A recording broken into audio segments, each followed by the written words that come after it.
City and I wanted to make an announcement about a spiritual program that we're putting together for August. So every 32.5 months, a cosmic phenomena happens whereby there's an extra month.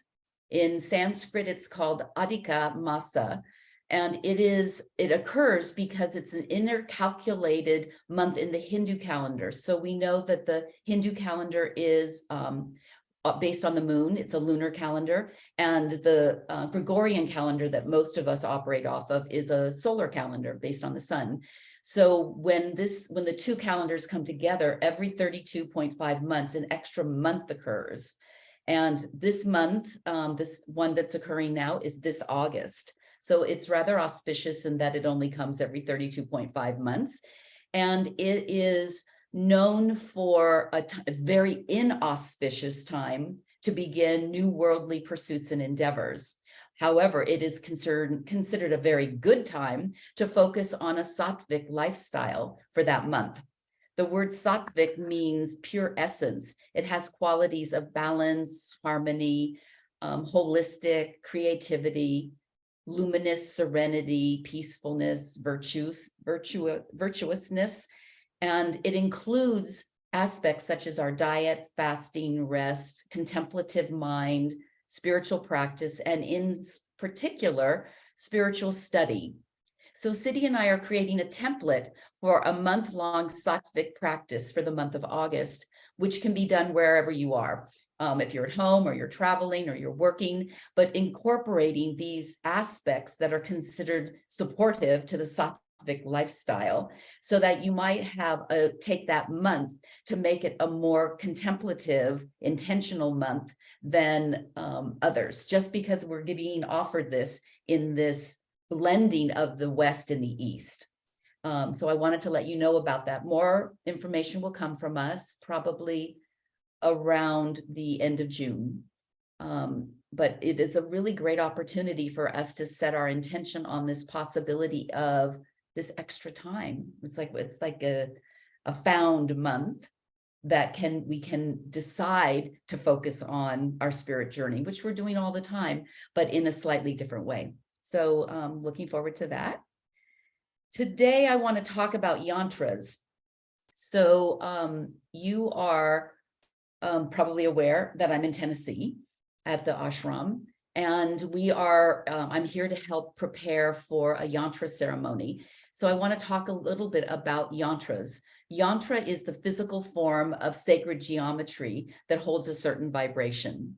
And whereas mantras are the sound vibration of these spiritual truths. So sound, the mantra is the chanting and the sound, and the yantra is the physical form.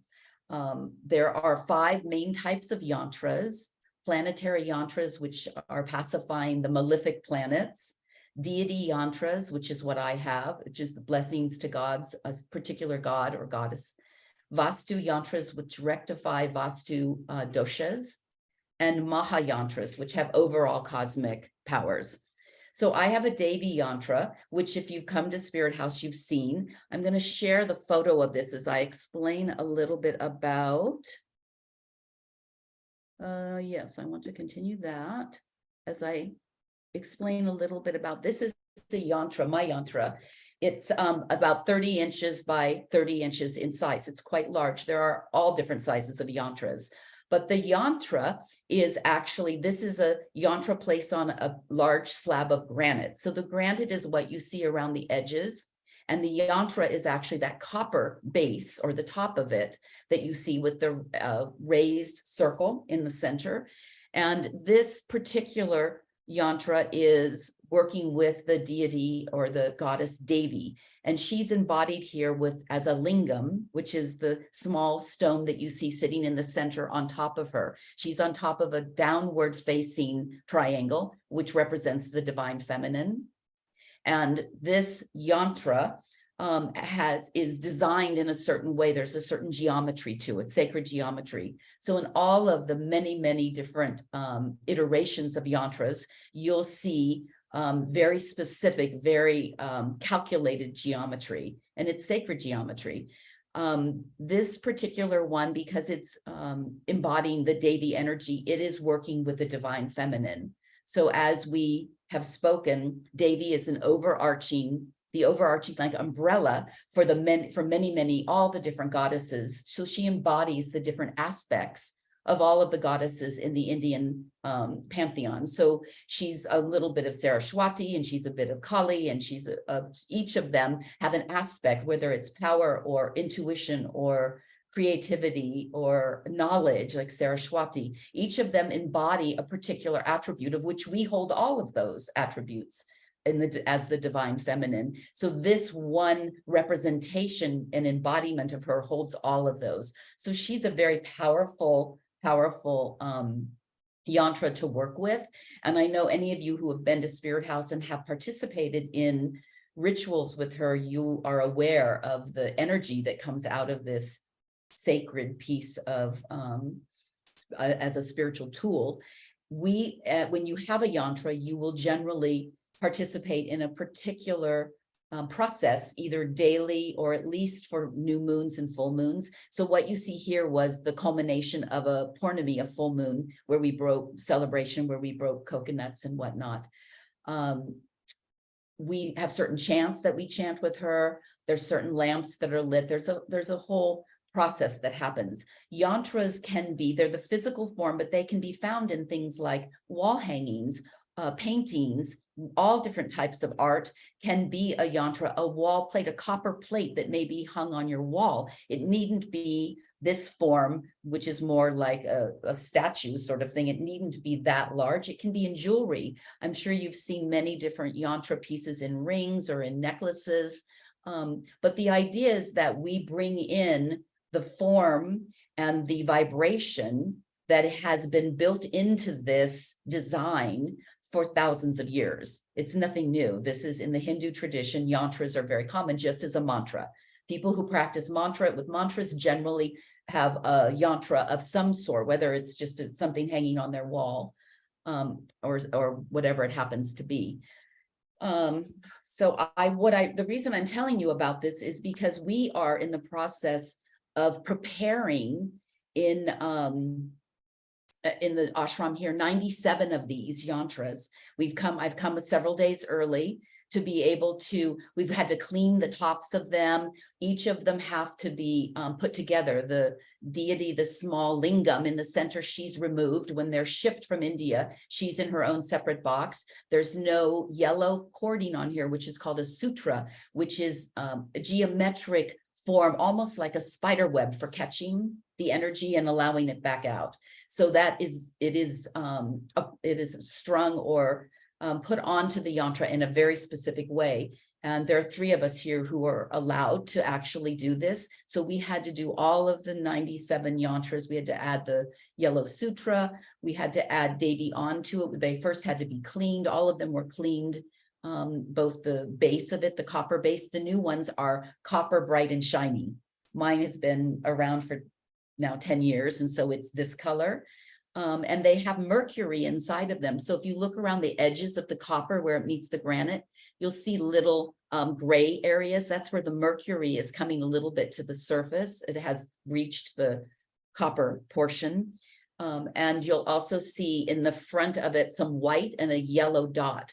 The white started out 10 years ago as a longer strip. It's vibhuti, which is consecrated ash, which we mark our faces with it. It's wood, burned wood to make consecrated ash. And it's just the white that you see. We'll use it on several of our special points on our body, on our third eye, on our throat chakra, on our solar plexus. And the little red dot is kumkum, which is put on top. And we do all of that as well for each of the yantras. They're really beautiful, beautiful ways of having something in your space that gives you a connection. It's like a portal. So when I think about yantras and mantras and all of these tools that Siddhi and I have been bringing into our space as a group, we're looking for ways that we can enter into our connection with the divine. We have we all have that divine which is inside of us and the divine which is outside. It's both in and out, but we need to stay connected to it. And this is using a yantra as a portal is just another way of connecting. The reason that our Devi is placed on top of this yantra is that the word yantra actually means instrument in Sanskrit, and it's an instrument of force. And placing her on top of this actually is like putting her on a rocket booster. So she's little, but she's boosted by the yantra that she's sitting on. So there's the whole, I remember we used to have people who would come into Spirit House who didn't know what a yantra was or even what the space was particularly about, and would come just to be there, and they would start crying when they entered.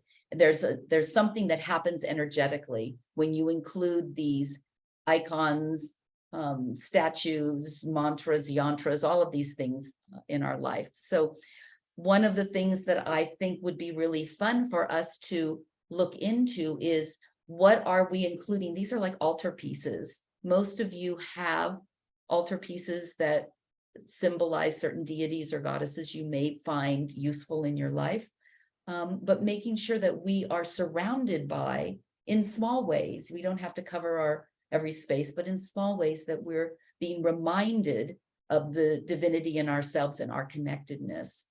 So in 2 nights from now, there will be the ceremony. The participants who are receiving these 97 yantras, many couples, mostly couples that come, but also some individuals, they are in great anticipation. We've had just hundreds of emails and texts from them, and there are instructions on how they prepare themselves in terms of their diet and their chanting and what's done in preparation to receive this yantra. And they're arriving, I think tonight and tomorrow morning, and they'll have a series of informational sessions, and they'll be taught how to do all of the special rituals around the yantra, so that when they take her home, or she's shipped to them, the large one, which is what I have, weighs 350 pounds.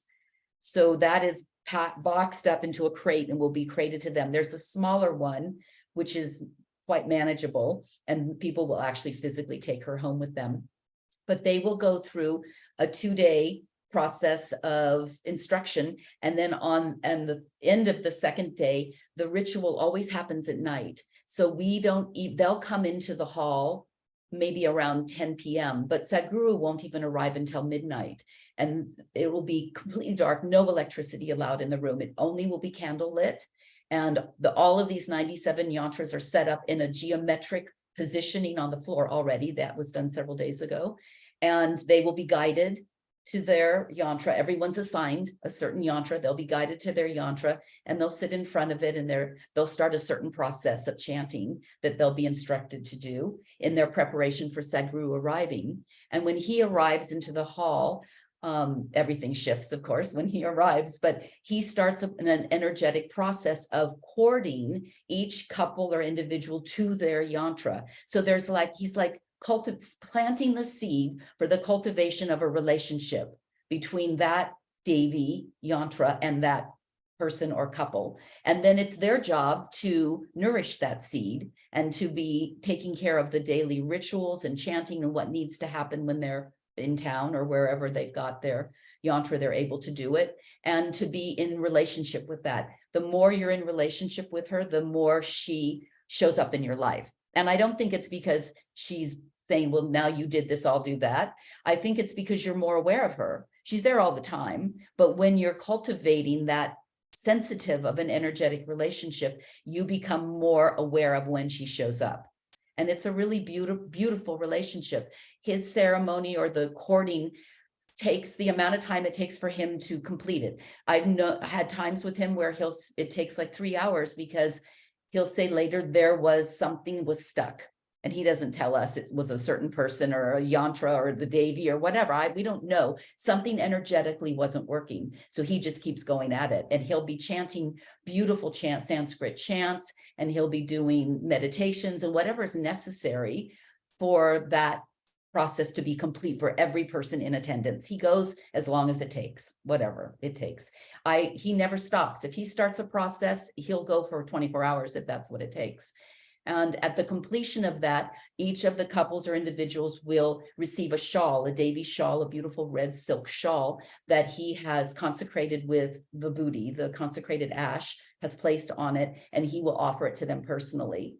And it's a very emotional time. Everybody's crying, and there's just a lot of this heightened energy around the devotion of not only the guru, but of this process, which is not his. This is a 1,000-year-old process that he's simply offering because he's a yogi. That's what he does. But he didn't make it up. This is something that's been going on in the Hindu tradition as part of the spiritual journey for many, many, many thousands of years. So I wanted to share that with you because it's a very powerful time. We worked 18 hours yesterday on the yantras because they sit in silence. There's no one allowed in the space now for the next 2 days.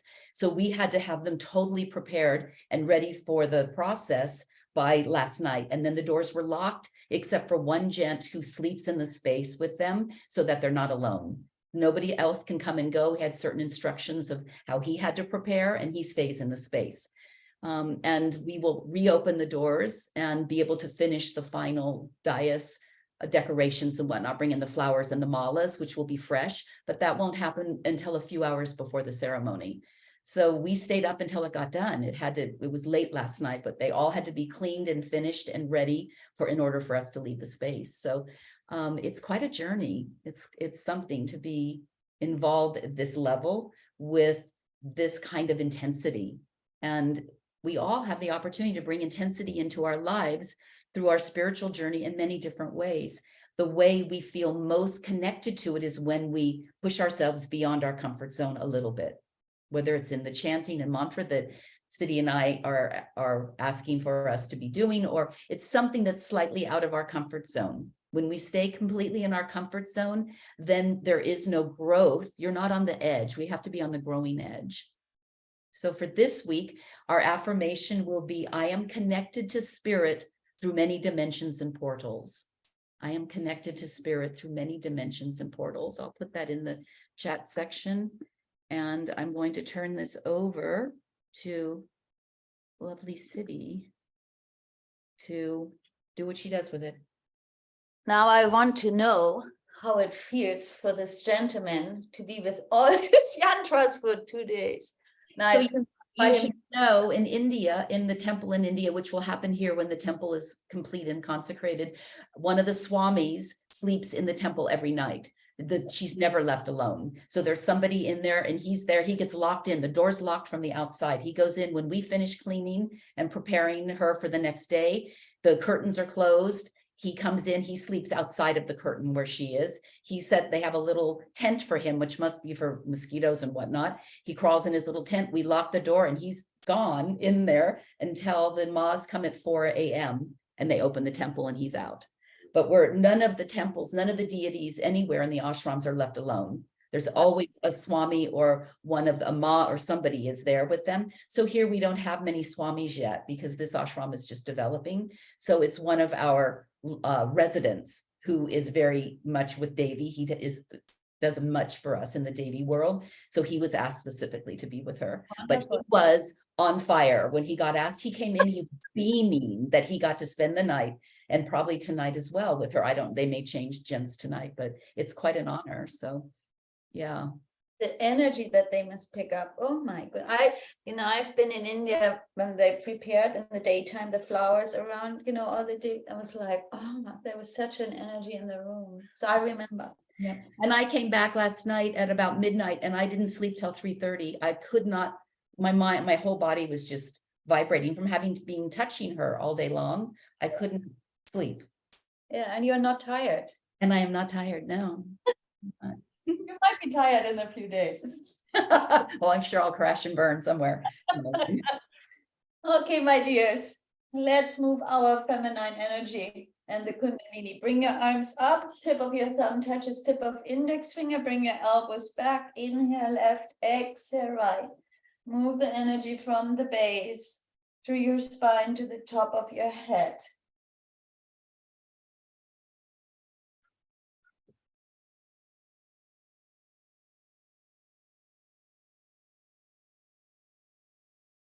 Open up our body so that when we do our chanting, the resonance can enter us more deeply.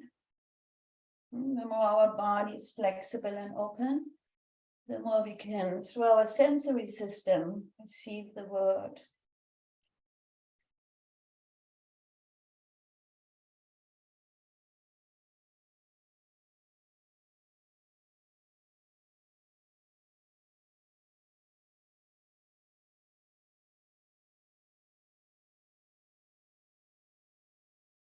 Last 10 repetitions.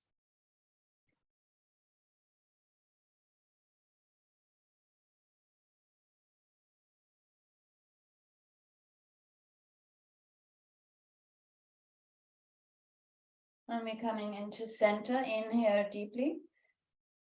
Exhale, left hand in front of your heart center. Left palm is facing down, right hand on top. Tip of your thumbs touching. Inhale, have the tip of your thumbs pointing towards your third eye without touching it. Exhale, back down to the heart. It's like a powerful breath. Keep your forearms parallel.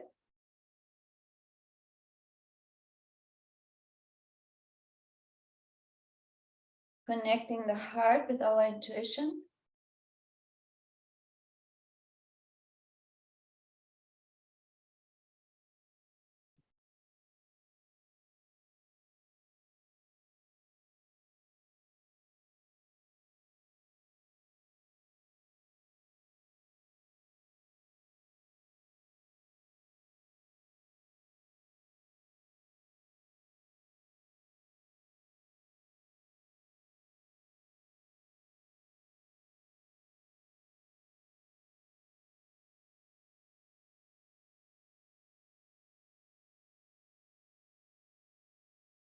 Last 10.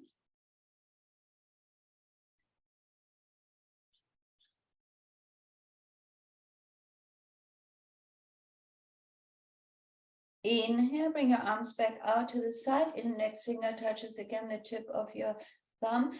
Now lift your chin and chest, arch.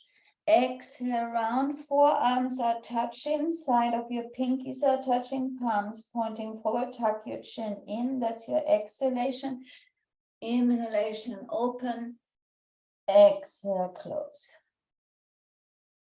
Really round your upper spine. And then arch it.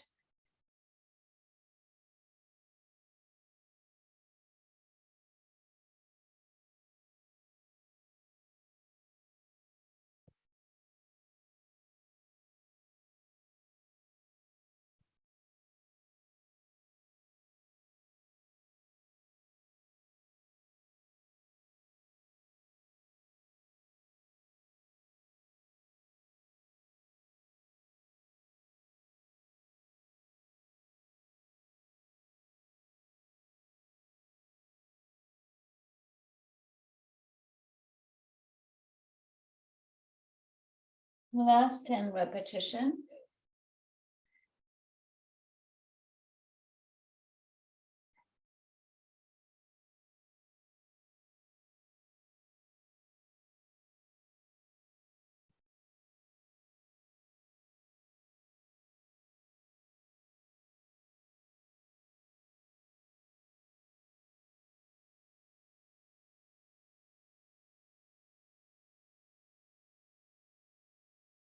Last one.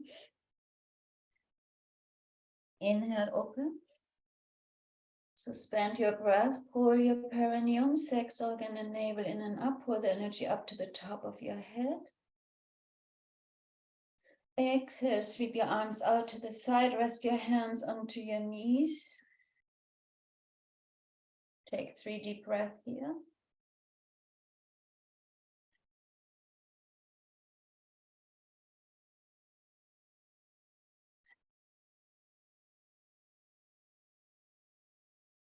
We're keeping our hands on our knees. We open our eyes. We move our torso to the left and then exhale to the right leg. Engage your shoulders. Inhale, exhale, inhale, exhale.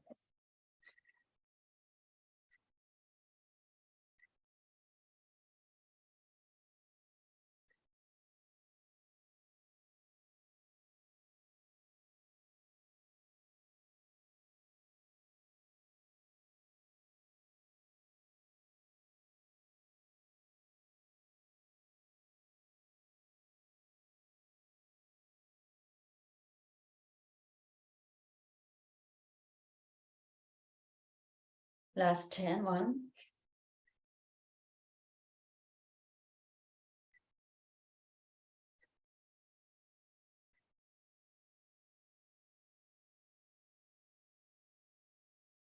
Coming to center.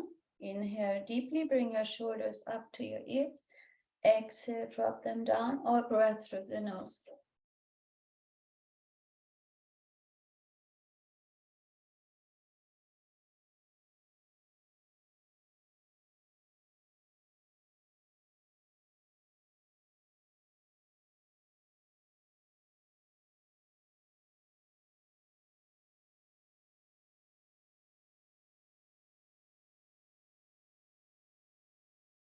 Last 10.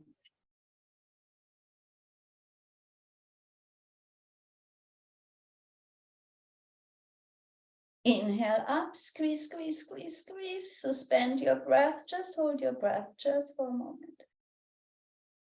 And exhale, let the shoulders drop. Good.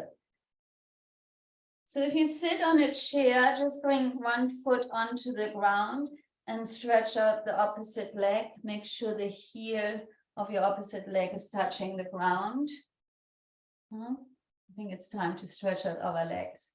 Arms hugging the ears, palms face each other, and just exhale over that leg. Just as far as you can go. Inhale up, exhale down. Before we go into our chanting, it's good to stretch out our sciatic nerve, the life nerve.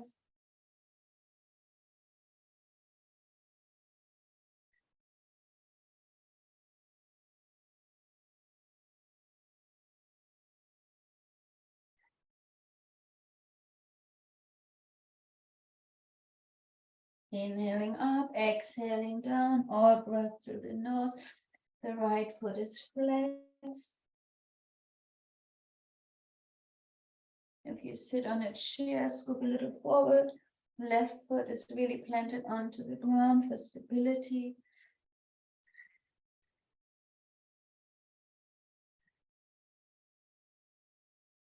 Last 10 repetitions.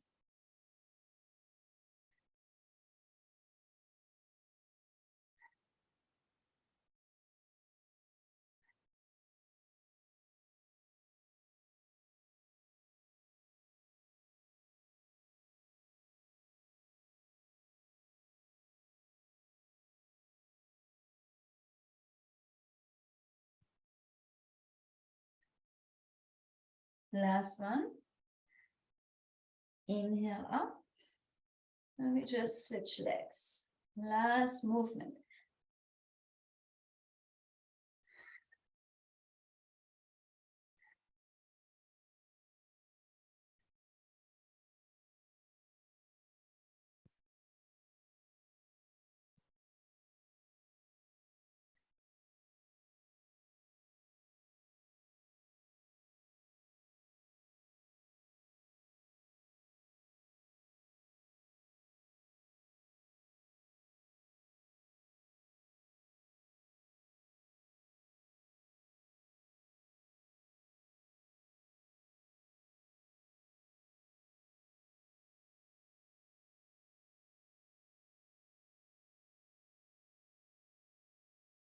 Last 10.